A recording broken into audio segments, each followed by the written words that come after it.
ladies and gentlemen. Today we have part 2 of the Holler Boys Upchurch documentary. I told y'all I'll be dropping it on Sunday. Today is Sunday. I'm also going to be dropping the new video that he put out, so stay tuned right after this documentary.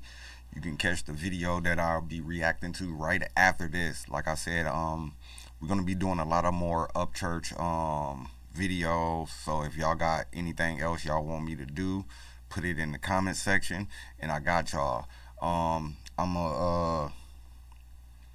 This is gonna be an official Upchurch site. You know, I'm gonna do the other side too, because we're gonna have to, you know what I mean? I got subscribers that actually like these guys, so we're gonna do them as well. No bias over here, but I'll always be Creek Squad. With that being said, man, we're gonna dive right into this. We're gonna see what the rest of this is talking about, because you know, I didn't know he was a comedian at first. You know, he came off doing jokes and stuff like that, you know, on YouTube, so it just flourished from there, man. So big ups to Upchurch, man, for actually surviving in the YouTube scene, bro, for this long, man. We're gonna dive right into this. Let's rock, let's roll, let's get it. 100 people, and it just kept building, and it was happening so fast that, you know, we were having to, you know, we made mistakes along the way. You know, at the beginning, we would ask for, you know, whatever the price was, a couple $1,000s, and then we learned real quick, like, oh shit, we got there and they sold 1,000 tickets. They made, and then we're doing the math in our head, like, damn, they made 20 grand a night. We made $1,000, so it made us smarter. We started putting back ends on it, you know, on things. You know, we learned how to create a contract on our own. We learned the do's and don'ts. We learned the things that we will, you know, maybe come down a little, and certain things that we're going to stand true to, and there's just no negotiation, or we don't need to play your show.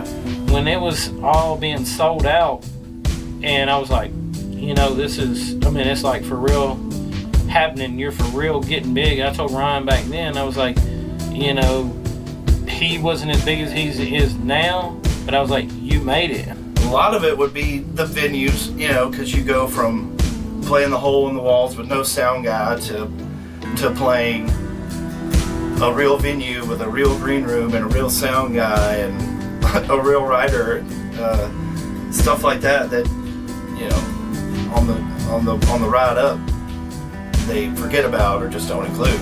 When we would go do he would do meet and greets at every show. This can't happen when you get to a certain level just because it gets kind of wild. But we would play a show, maybe a couple thousand people, maybe 1,000 people, maybe 800, and every single person there would get in line afterwards. He would say he's going to do a free meet and greet, meet everybody, which is really awesome. He would spend 3 hours talking to these people. Thing is, Ryan's the kind of guy, he won't sit there and like nudge them along. He won't even tell one of his staff to nudge them along. He will sit there and talk for 5, 10, 20 minutes with each of these people until someone finally steps in and goes, hey dude, there's like 1,000 people waiting to talk to you. But these people, the look in their eye when they come up and talk to him, they talk to him as if they've known them their whole life. Or they're meeting some author that wrote a book that changed their life. And that's awesome to me. Like, it was neat watching it. Also, it was neat watching Ryan deal with it. To me, that was one of the ways I recognize his star power. The fact he could handle that. And he handled it without getting a big head. That's rare. And that's the most important thing when you come into this game like this, man. You gotta like hold your composure. Don't get overwhelmed. Don't get too caught up into it. You know what I mean? Just do what you do best. Go on stage, make your money, come home. You know what I mean? And you will survive a long time like that. And that's what Upchurch is doing right now, man. At the shows, it's not like you're these people are just showing up and you're just signing something and taking a picture and that's it. Like, the venues literally get mad at me because when I do like meet and greets and stuff, I don't want to just sign something and take a picture with you and that's it. Like, they get mad because my meet and greets last like 4 or 5 hours, you know, because I want to talk to each individual. Yeah. You're supposed to do that though. You gotta know your fans and what they like and what they don't like, and implicate that into your music. You know what I'm saying? So it's always good to know what the other person thinks about you. You know what I'm saying? It's always. Hey, shout out to Upchurch. Shout out to the whole squad over there in Creek Squad, man. Little person, I can't help it. That's just how I am. And you know, they'll be like, yo, move along. And I'm like, yo, it's my fucking show, dog. If I want to talk to him, we'll talk to him. And that meet and greets end up less than 3-4 hours because I really like getting in touch with my supporters. I get a call from Tubbs, which was his manager at the time, and he said, hey, Ryan wants you to come shoot some videos. Would you be able to come out to Cheatham County? So I said, definitely, I'll make this happen. So I left Houston and I packed up all my equipment in the car and I drove out to Cheatham County. I remember specifically this trip was the start of it all. This was the first time I got to work with Ryan one-on-one. That trip specifically, I stayed for about 5 days. And within those 5 days, we shot the video for Ghost, The Old Days with Justin Adams, and Summer Love. Son, I'm priceless, bone stock, old Camaro, when I'm in it to be a legend, give a fuck about the narrow. My shit played when I'm 6 feet in the ground, 100 years in the dirt, still bumping my sound. While you dancing around the fire, while you sipping the shine, a tailgating. Also, put in the comments who's with them and who's not with them. You know what I'm saying? I need to know. Your buddies buff, passing the pine, simply chilling, watching the slow, changing the times. Think about me every time you start that fire. Fall is the road, and you hear the night owl roll, and the trees release the blues to the ones who lost their soul. Whoa, whoa, whoa, whoa, whoa.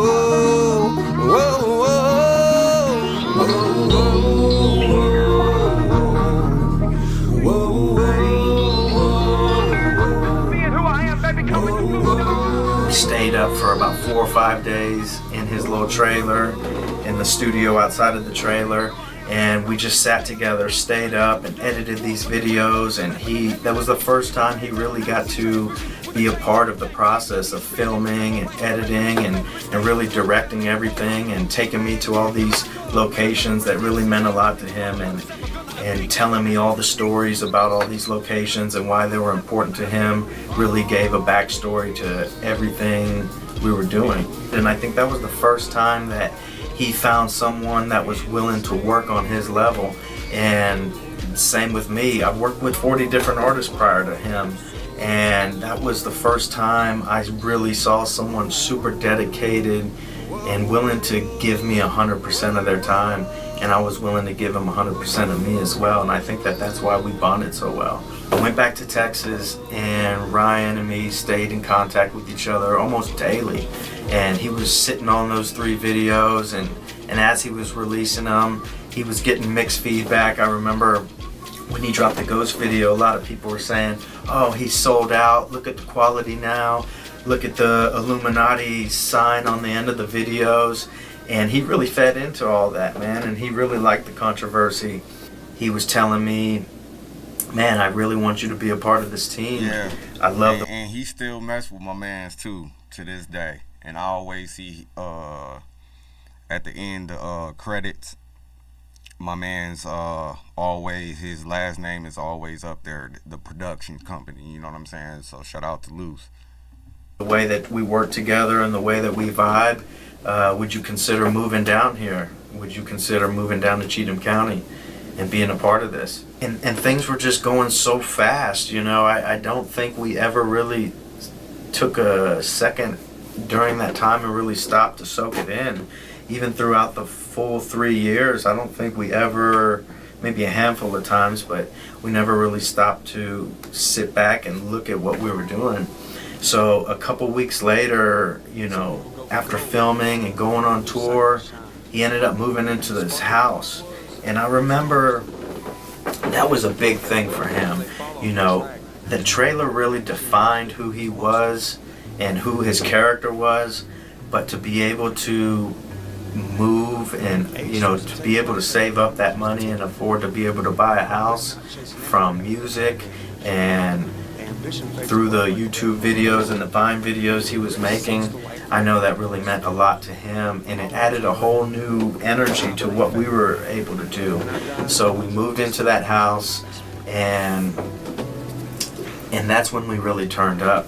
that's when we were shooting videos like Johnny Cash, Bloodshed, and that's when we also shot White Lightning. I ain't no stranger to the rain. I put the sunshine in my gray clouds. Worked hard for where I'm at, so it's easier for me to sleep now. But I don't sleep, I walk the roads from stop sign to street name. No yellow marks on these back roads, so I paint the lines to pave my way. And these frame pics on my wall for my top 10s on these music charts. Represent these small towns you'll never see with a big heart. And these lyrics in my songs are the warm spot like a car heart. Don't ever forget that one place that made you that person that you are. Many miles I've run, wheels turning on that one lane. Last year's boots, broken souls, chasing one thing. Caught up in the storm of life, it gets me excited. I guess you could say that I'm chasing white lightning. Chasing white lightning. I'm chasing white lightning. I'm chasing white lightning. And White Lightning was really one of the videos that I think defined who we were in this genre. Not only did it have a story to it, it had quality to it, and it really opened up his mind and his lyrics, and he was able to put together these better records like White Lightning, and that was just an amazing process filming that video and looking back at all those videos at that time. Like, we were so free and able to create at our own pace and at our own level. I think that it really grew us together a lot. At this time, Ryan is at the top of the genre. He's put out probably 4 or 5 projects at this time. We're getting a lot of great feedback on the road, selling out, we're doing tour vlogs, and I know we had a lot of conversations about upping the production, and that's when he met Stoner. I remember Ryan gave me a CD. It was like a burn CD, and it had like 20 something songs on it.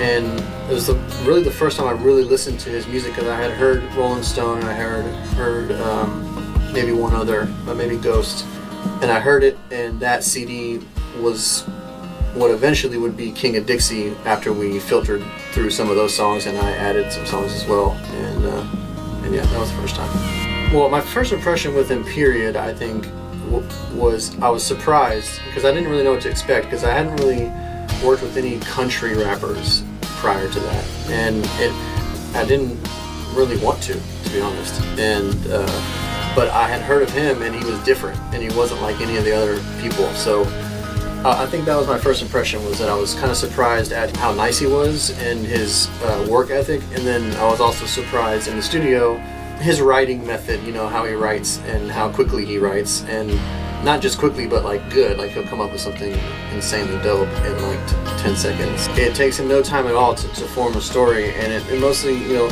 sometimes he'll let the music help him teach a story, but sometimes he'll come up with stuff with no music whatsoever, and it's just flowing out of him. I think most of the time it's easy for him because he bases all his stories off of experience, like something that's happened to him or a friend or a family or whatever, and so the stories for him just kind of come out. And I think another thing too is he's recorded so much. I mean, even just with me. When you dedicate it to something and you have the passion for something, it tends to work for you. When you dedicate your whole life into this music or whatever you want to do, it will plan out for you and it will work out. He's doing excellent, man. You cannot deny that he's independent, and that's why most people hate him. Because he's doing it independently. He's not doing it with a big machine behind him. You know what I'm saying? Let's go. We recorded, I don't know if I can guess the amount of songs, but well over 100 songs easily. And he records a ton, so that's practice, that's like hours at the gym. We've been in the studio, he's recording a song, but get to thinking about something, and over here on his phone, and write a whole nother song. As he's supposed to be recording a song right here, you know what I mean? He'll write 2 or 3 songs, and then he'll do them and listen to them, and be like, well, fuck it, no, I just ain't gonna do it. And I'm like, dude, that sounds good as hell, but they're not to his standard no more, you know what I'm saying? Sometimes he's in there when we just got back from a run of shows just because he's got something fresh on his mind or whatever. sometimes I'm like, damn it, Ryan, you're not gonna have a voice by the next show. You know, it's a little bit of a different kind of outfit. We're not your band that's sitting in the garage every day, hashing out, trying to figure out the right chord to play. You know, it's more, you know, luckily these are really talented people. So it's like, you know, church would just say, you know, hey, I got this little idea for a melody. And it would kind of go from there. So I would get handed a song or an idea. So if I was lucky enough, I could play it at home the night before and kind of build what I maybe wanted to bring to it. And then we got together and we just did it. Honestly, it was really supportive. There wasn't no ego or like, you know, screw you, do it this way. If anything, I was begging Ryan to like correct me because it almost made me nervous. He was so for whatever I wanted to bring to the table. I'm not used to that. You know, a lot of guys, even if maybe you did something well, they feel the need to, you know. He just was so supportive of all that being that way. I'm like, Ryan, if there's something you don't like I'm doing, just tell me. It's okay. I said, oh, it's cool. It's awesome. Killed it. I'm like, okay. Back in the early stages, we had to drive 45 minutes, an hour to this studio that we were using in the beginning, and we would get there. I mean, we could have the worst horrible day. We could get there, and he was happy, smile on his face. I mean, there was literally that. To me, I know is his mindset, which now I do. Back then, it was just like, hey, he really enjoys doing it. But now that I've been around him a lot longer, I really know, you know, that's 100% where his heart and passion for real is. King of Dixie, like, was such a blend. And so really we did a lot of real country stuff and rap stuff that, like, after that we had to decide, you know, what to do next and where to focus next. So I would say after King of Dixie, you know, we went into rap stuff and then switched over to rock at some point. But it definitely wasn't at first. It was mostly just rap stuff at first. The road I'm on is the place I know. The big white church with the haunted ghost. The black marks leading to another lifetime in the side of a tall pine.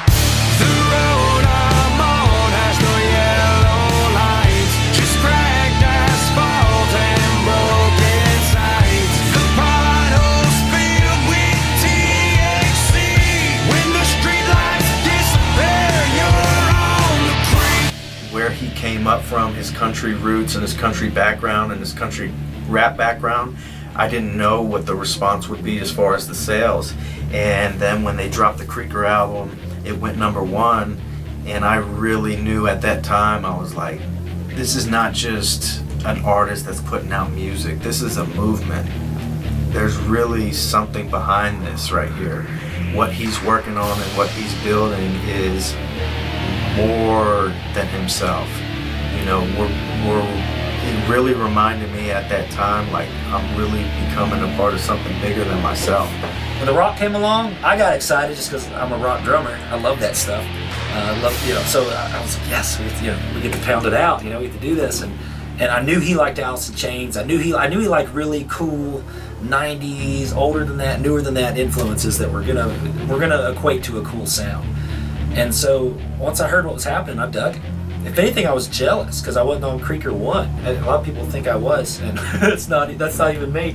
I was busy doing a bunch of other things, and Stoner killed the drums on that album. That was awesome. But I was like, oh man, I'm dying to get on the second one, which I wasn't. I was on that one. That was cool. But he did it. I think a lot of the reason Ryan is able to genre hop, I told a few people a version of this, is because he doesn't overthink it. He just releases it. Most artists just freak out and wear themselves out and second guess themselves so many times throughout the process and stress over their one album a year and rewrite probably 20 good ideas that should have been left alone. You know, and where it's not that what he's doing is simplified, but he just doesn't complicate the formula. He releases it from his brain. He allows the talent to catch what comes out of his brain and just quickly make it to a song. I think that's a lot of the reason why he mainly works with Stoner, with TTs, because he's there, he's ready for those whimsical moments where he just boom, make it happen. Another beauty of being independent He don't have this label set up. Okay, well, next month on the 3rd of July, we're gonna get together and work on this album. And it's like, no, it's just like, I'm feeling it. Let's do it. Yeah. This douchebag on the internet messaged me. I'm gonna do this song. I'm gonna do, and just keeps it coming. And I think that's a beauty that more artists need to understand. Instead of like patting yourself on the back about one song they're releasing all year, be an artist. Keep creating. So as long as he stays with that, I don't see why he can't do different kinds of genres. And my goals for the road were to get us out of the van. You know, we were traveling in a Ford Transit van at the time, and it was like 8 of us crammed in there. And I knew that it was very important to make Ryan comfortable, and the more comfortable he was, the better show that he was able to give. So, you know, my goal was to get us out of the van and get us into a tour bus. My priority also too was to make sure that he was safe and feels comfortable everywhere he goes. You gotta understand, Ryan has inspired these people like no artist has inspired someone before. And these people have stories to tell, and they're willing to do anything it takes to tell their story to Ryan. So I just knew that, you know, to be able to give the best show, Ryan had to feel safe everywhere he went. One of the differences with Ryan is a lot of people, a lot of artists, or a lot of actors I've worked with, actresses, they have fans where I think Ryan has more like believers. People that really, truly get what he's trying to do and say. Ryan had such a stage presence, and I wanted to make sure that the sound quality matched that. I wanted to make sure that the light show and make sure that the props that we had on stage matched that. And it was very important to show everybody else that with hard work and dedication, you can do exactly the same thing that everybody else can with a major label behind them. And that's exactly what we did. Well, my brother did front of house at the time, and he called me up and he's like, man, I need help. These shows are getting insane, and I'm having a problem with, you know, being in 2 places at once, being front of house and being on stage. So I came on as like a stage manager and helping out there, and just seeing how the shows were getting bigger and bigger and more crazy. Just like I said, the intenseness of the crowd ready to see the show. Like I said, I've worked with many bands who toured all over, and almost with every band you go to a show and you're like, oh man, this place was a bust. But never, not with them. Rarely not a sold out show. I'm not going to say I've never done an unsold out show with them, but rare is it not sold out. Nowadays, we have no ceiling. We want to do the craziest thing. We want people to leave a show and be like, oh my God, did you freaking see what just happened? Just over the top shows, and because they're bringing the high energy. I just hired a monitor guy, and his first show with us, he's watching the crowd from the stage because he stands side stage, and the crowd grabs the grate and just starts shaking the grate, and he looks over at me and I'm like, oh, that's what I'm talking about. Like, you know, and it's not, you know, at first like, oh my God, but you know, you're okay because they're just, you know, being them. So Rock the South, this is really the big test here right here, man. He invited me down, right? He got the VIP pass. So I thought, dude, I'm like, fuck yeah, bro. I really didn't know how big it was gonna be. I get there, fucking huge line. I'm like, bro, like, fuck yeah, like, I'm like, I still wouldn't, you know, I'm seeing all this shit on phone, I'm like, man, this is getting kind of big. This is bigger than a damn fair, you know what I mean? I thought it was a fair, really, like a fair event.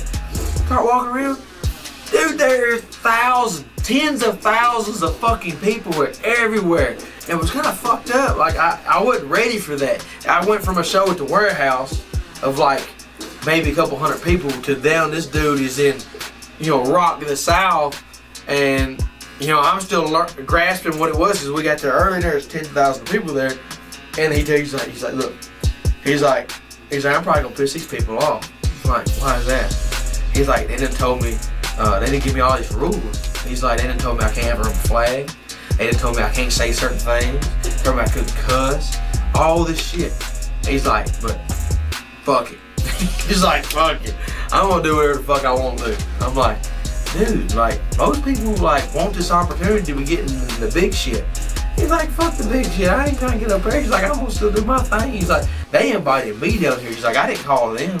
You know, they invited me. The first thing this motherfucker does when he gets on stage, brings that shit up that they didn't want him to do something and pulls a rebel flag out of his pocket. You know what I'm saying? He plays some of his hit songs, cussing, singing, yelling. The whole motherfucking place stands up and he plays, I think, Come and Get It. I think motherfuckers are jumping, spilling beer, throwing beer. Fucking dude, it was hype as fuck. And I think that's when you got all the big wigs really looking at you in one spot, and all these other people looking at you in one spot, other country people looking at you in one spot, and you got the whole motherfucking place jumping like they ain't never seen, singing every fucking word of your goddamn song. My boy's gonna keep going to the top, no matter what the fuck the goddamn outcome, no matter the circumstance, he's going to the top all the way. When Ryan first started, I remember all the way back, he basically went and did a show, and I think there was 40 people there. And, you know, one of the first shows, and it'll probably kill me for even saying it, I think he forgot his words. He was so nervous he forgot his words. And he said, listen, straight up, I'll give everybody back their money if you want, or we can shoot pool. And they said, we're gonna shoot pool with you. And that's what he did, he shot pool with them. Then all the way fast forward to Rock the South, I'm looking at this kid on the stage, and he's on these big jumbotrons and just commands the stage and doesn't care, fearless. And the day that I saw that and he came off stage, and I just couldn't even contain myself. I couldn't fathom that this person that I met so long ago on this journey had gotten to this point, and he was so meant to do it. I think it really hit everybody when we turned around and saw Upchurch and the huge background and the lights, and then you turn around and you see like this sea of people, like you just didn't see where the people ended. And it was really cool because we saw some of the, you know, performances before Ryan. And it was like as soon as he stepped on stage, it was like everybody just like crowded in. You could see the entire crowd just come towards him. And that was the most surreal thing I think I've seen so far, was just how much Ryan belonged on that stage, how much he belonged with all those bigger names. And, you know, I thought he should have been a headliner that year, but, you know. And I've done some big events, big shows, but it wasn't like, you know, this is an independent artist here. We're the only independent artists on that big stage, that main stage. It was only us. Every other artist had played that game. No disrespect to them. So we get out there, we do our thing. We find out quickly while we're on stage that it is a ton of Upchurch fans in that crowd. They're all screaming for certain songs. We start doing Come and Get It. The whole crowd, you just see this like wave of people just jumping up and down. Middle of the day, people don't have time to be drinking. It was just awesome. And that was a big moment. That was a kind of no looking back thing. A sign of how things have changed, not only for us but for the industry. You just don't let independent guys get up there on some mainstream, main stage kind of event.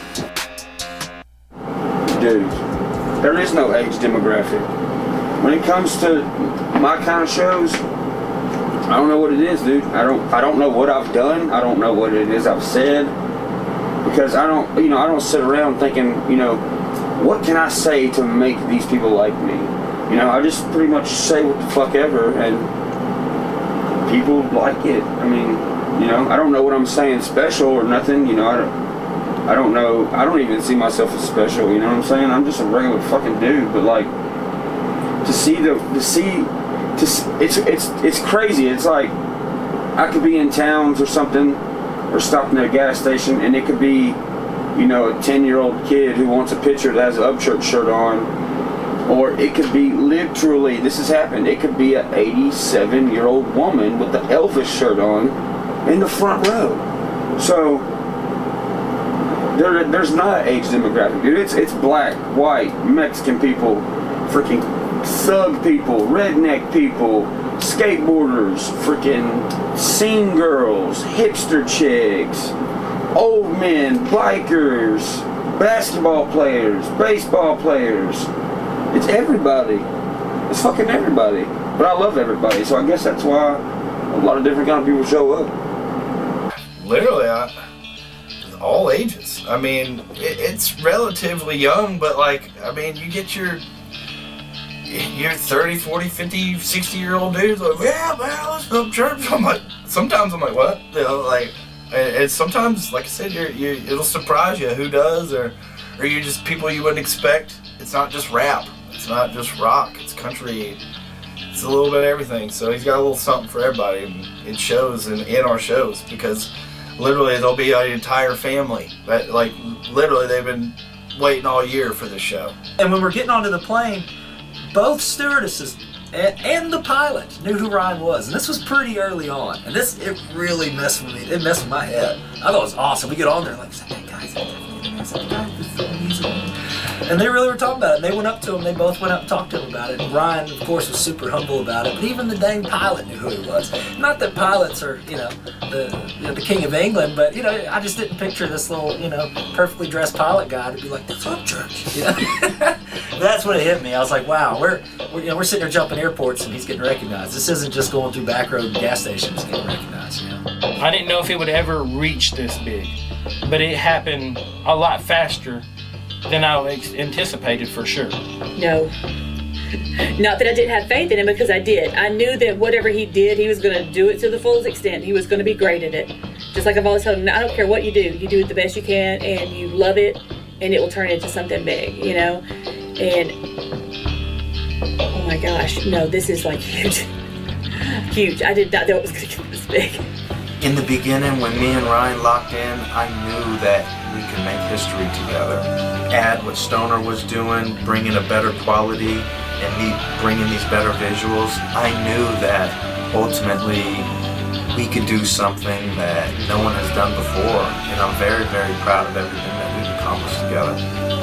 I find myself in certain situations with Ryan knowing that the things that we're doing right now, we are making history. They show up so early. That's crazy. I love it though, man. It's wild. It's still like, I don't know. It's hard to believe, I guess. Yeah, it's really hard to believe. But I appreciate the fuck out of it though.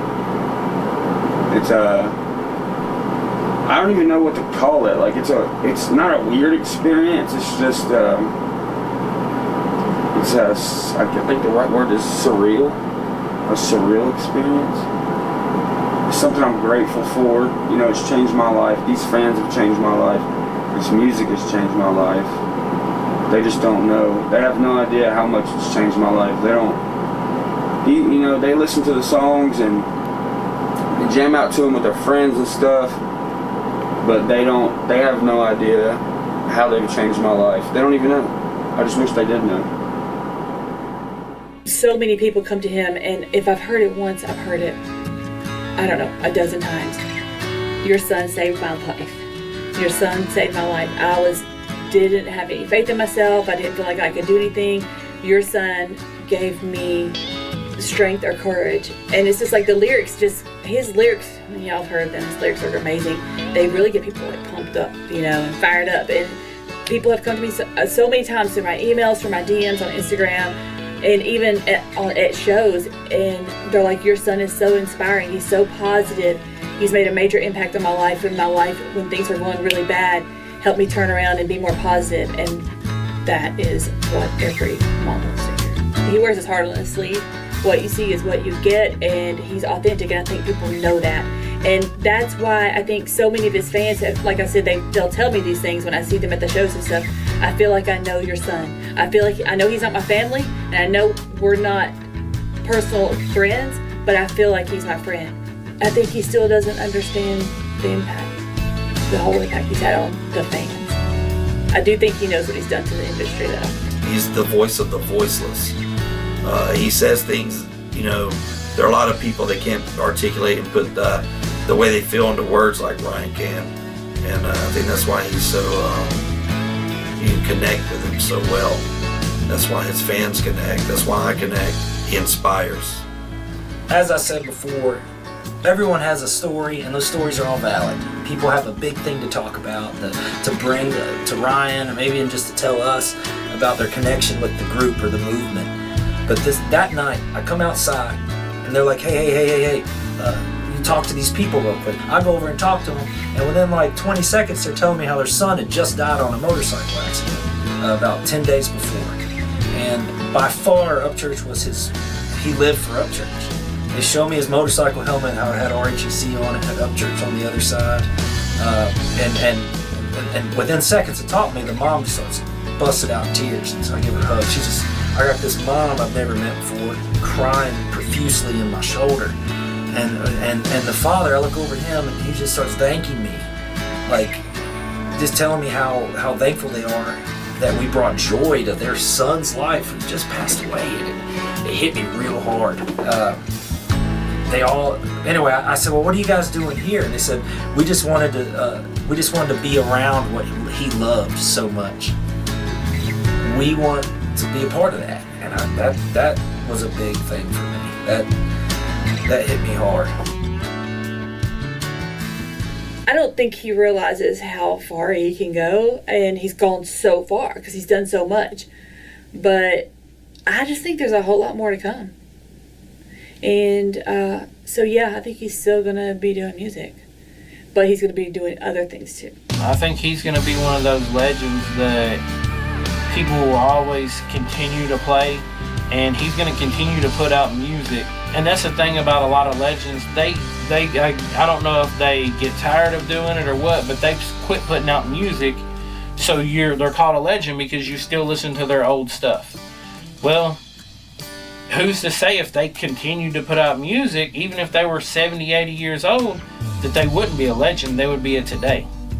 Well, I feel that Ryan will be a today for a long time because he's not nowhere near the point of stopping on doing music. And it's just true. I'm his best friend. This is just coming from my perspective. I thought that we was going to hit the peak by now. Really. But this dude's talent, and I'm not just saying this because he's my friend. This dude's fucking talent, once again, where he has fucking mastered the art of doing his fucking thing and making fucking hits. Once again, I thought it would already kind of plateau out and hit its climax. But he fucked everybody up when he just dropped this all country album. Number one in fucking country rap. Number one in fucking the rock country rap fucking mix. Number one in the fucking country rap. Well, no, it's not even country rap. It's just fucking country now. Number fucking one, bro. He can stop right now and still stay on top forever. I see us going nowhere but up. Just because it's been that steady incline. We haven't taken any steps back. It's been all bigger shows, and so I feel like now when we do start headlining those arenas, and I don't know, I guess that's when you can say you've made it. But to me, I don't think we've made it just yet. We're close. We're making it. But we're right there. Right there. You told me you're going to ask that question, and it's a hard one because you could tell me, if I left the group and didn't see you guys for years and years, and you'd be like, dude, Ryan's a politician now. I'd be like, I can see that just because he's so good with people. And I see him with people, and, it's not like, oh my God, you're famous, and he's like, hey, get away from me. He's like, no, man, hey, what's up? You know what I mean? He's not, he doesn't have the head of a famous person. Great if he was a politician, but let's not ruin him. We all base our dreams off of a protocol of what others have done before us. And with what he's doing, no one's done before him. So I guess I have to say the beauty is that I don't know. And I love that I don't know. If I knew, then there'd be a limit, there'd be a time in, there'd be a the end to it. Dude, he's broke the rules.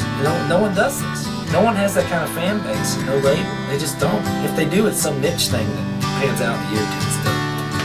So I guess I would happily say I don't know. Look, Ryan Upchurch was a country boy from the sticks who went against the grain of Nashville, Tennessee, who stayed true to himself and in the process defined what an independent artist really was. And I think ultimately that's what he'll be remembered for. Let the band play.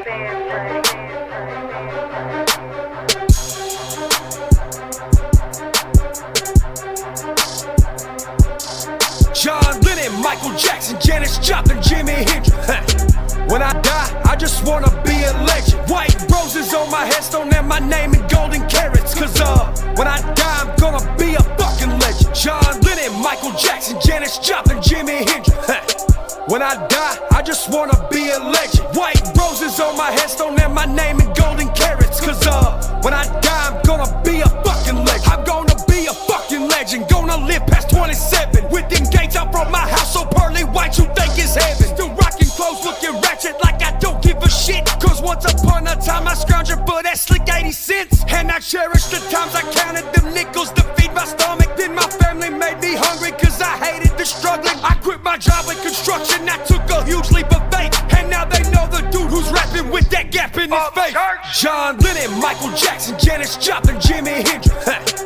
When I die, I just wanna be a legend. White roses on my headstone and my name in golden carats. Cause when I die, I'm gonna be a fucking legend. And when I'm gone, my fucking jams will still be jamming. And all my fans will still be out here tearing shit up, raising hell and yelling. Let my sound waves live 1,000 years, I'll still jam as a skeleton. Cause when I die, I'm gonna be a fucking legend. And I ain't used to this life, but hell, I'm willing to take it.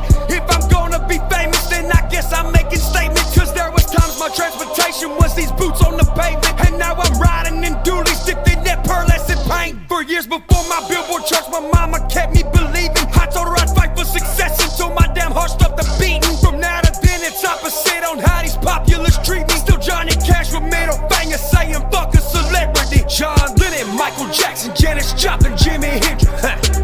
When I die, I just wanna be a legend. White roses on my headstone and my name in golden carats. Cause when I die, I'm gonna be a fucking legend. And when I'm gone, my fucking jams will still be jamming.